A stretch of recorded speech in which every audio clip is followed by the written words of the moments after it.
বাংলাদেশের বিপক্ষে টেস্ট দলে জায়গা পাওয়া জুরেল ভাঙল ১৯ বছর পুরনো ধোনির রেকর্ড।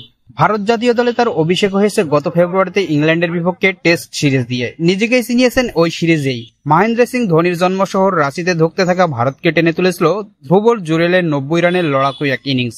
তরুণ এই উইকেট কিপার ব্যাটসম্যানের সেই ইনিংস থেকে কিংবদন্তি সুনীল গাভাস্কার বলেছিলেন, জুরেলের মধ্যে তিনি ধোনিকে দেখতে পারছেন। সেই জুরেল এবার ধোনির ১৯ বছরের পুরনো এক বিশ্ব রেকর্ড ভেঙে দিয়েছেন। ভারতের প্রথম শ্রেণীর ঘরোয়া টুর্নামেন্ট দিলীপ ট্রফির এক ইনিংসে সর্বোচ্চ ৭ ক্যাচ নিয়েছেন জুরেল। ২০০৫ সালে ধোনিও এক ইনিংসে ৭টি ক্যাচ নিয়েছিলেন। উইকেটের পেছনে দাঁড়িয়ে রেকর্ড গড়ার পরও হেরে গেছে জুরেলের দল ভারতে। এতে ম্যাচের ফলেও ধোনি ও জুরেল যেন এক বিন্দুতে মিলে গেছেন। ২০০৫ সালে মধ্যাঞ্চলের বিপক্ষে ম্যাচের এক ইনিংসে ধোনিও ৭টি ক্যাচ নেওয়ার পর হেরে গিয়েছিল তার দল পূর্বাঞ্চল। ২০০৪-৫ মৌসুমে হওয়া দিলীপ ট্রফির সেই আসরে অতিথি হিসেবে অংশ নিয়েছিল বাংলাদেশ ক্রিকেট বোর্ড একাদশ।